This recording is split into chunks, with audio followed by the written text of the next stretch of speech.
इस वीडियो को लाइक करें, हमारे चैनल को सब्सक्राइब कर बेल आइकन जरूर प्रेस करें हमारी न्यू वीडियो सबसे।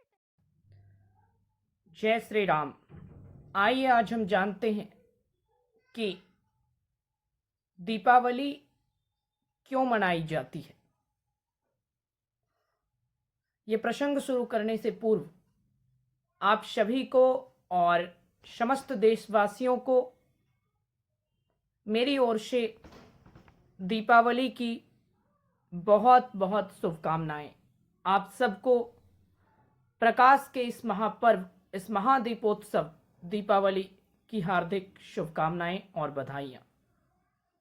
जैसा कि हम सभी जानते हैं, दीपावली हमारा एक अत्यंत ही महत्वपूर्ण त्यौहार है और इसे पूरे भारतवर्ष में बड़े ही धूमधाम से मनाया जाता है। घर घर में दीपोत्सव किया जाता है, अंधकार को मिटाया जाता है और प्रकाश के महापर्व के रूप में दीपावली मनाई जाती है। आज हम इसी विषय पर चर्चा करेंगे कि दीपावली क्यों मनाई जाती है। इसके कई कारण विद्वानों और धर्म ग्रंथों में बताए गए हैं। उन्हीं में से कुछ कथाओं को मैं आप सबके समक्ष यहाँ प्रस्तुत करूंगा। सबसे पहली कथा आप सभी जानते ही होंगे। दीपावली कार्तिक मास की अमावस्या को मनाया जाता है। कहा जाता है कि इसी कार्तिक अमावस्या के दिन श्री राम लंका युद्ध में रावण पर विजय प्राप्त कर असुरों सहित रावण का संहार करके अयोध्या वापस लौटे थे और प्रभु श्री राम के वापस आने की प्रसन्नता में अयोध्या वासियों ने आनंदोत्सव किया था और उस आनंदोत्सव के प्रतीक के रूप में दीपक जलाकर घी के दीपकों से संपूर्ण अयोध्या नगर को श्री राम के स्वागत में सजा दिया था और तब से श्री राम के आगमन के शुभ अवसर के प्रतीक के रूप में दीपावली का ये पर्व मनाया जाने लगा।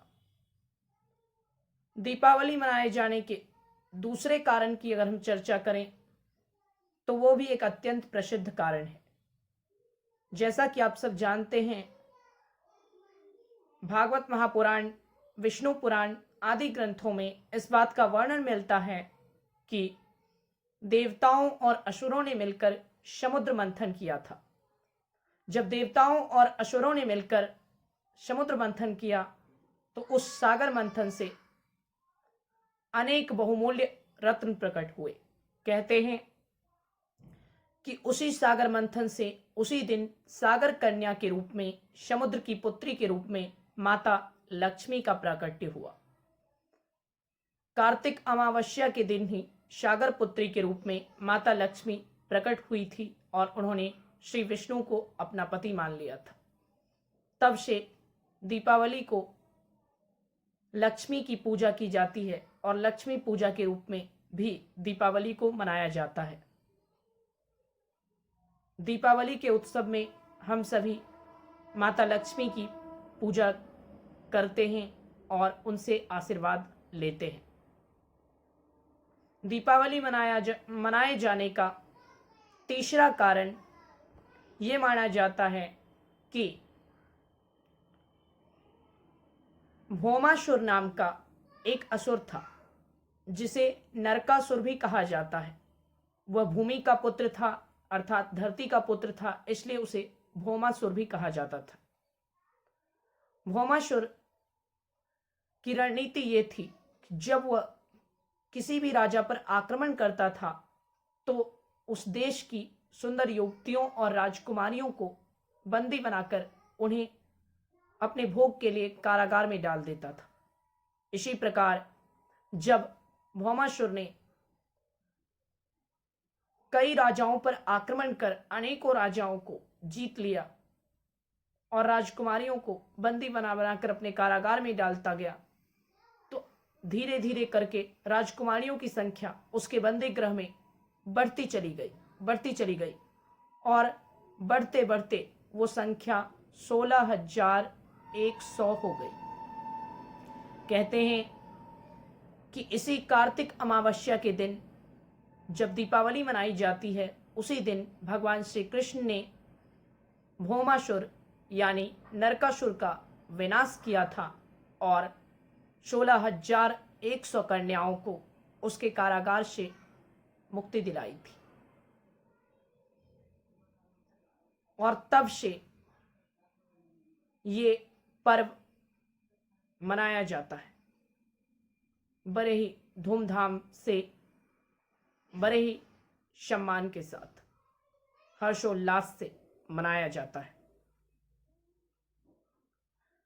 इसका एक कारण और है।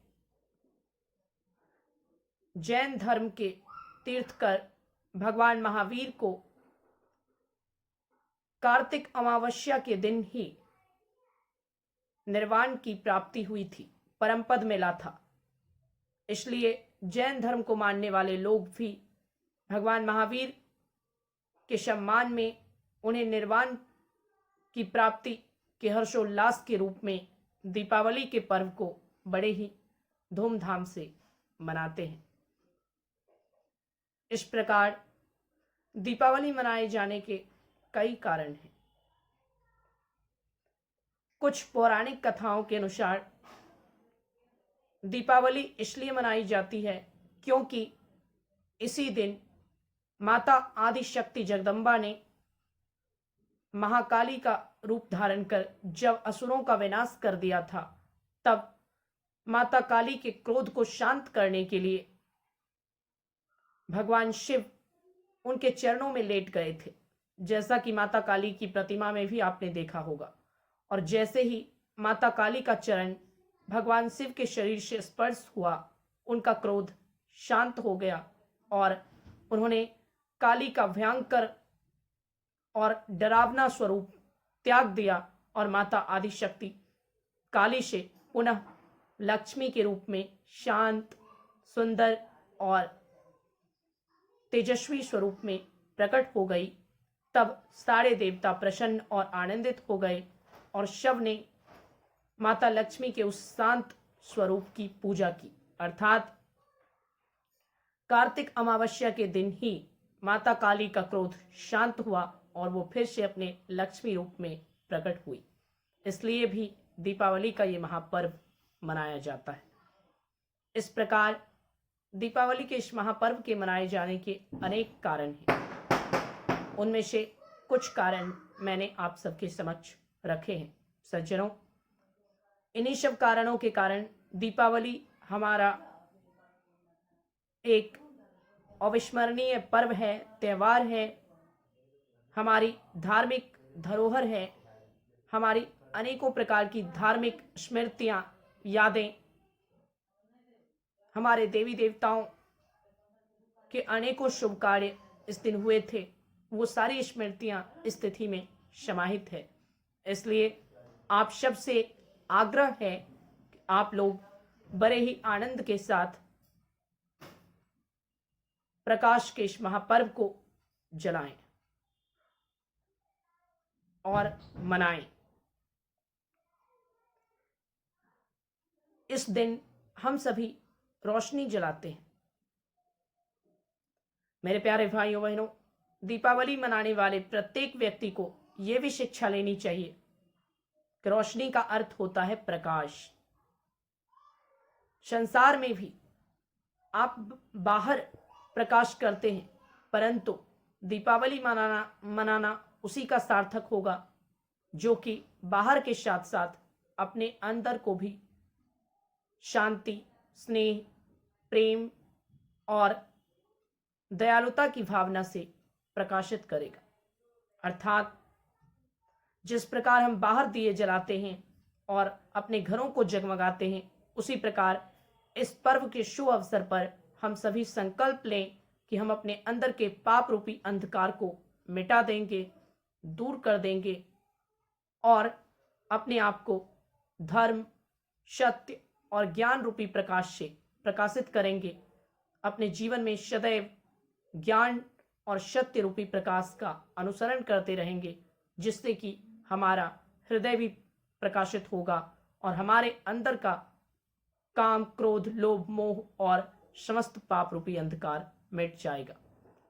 जब हम अपने अंदर के पाप रूपी अंधकार को मिटाकर अपने अंतर में ज्ञान रूपी दीपक को जला लेंगे, सत्य रूपी रोशनी को ला लेंगे, उसी दिन हमारा दीपावली का ये महापर्व मनाना वास्तविक अर्थों में सफल और सार्थक हो जाएगा।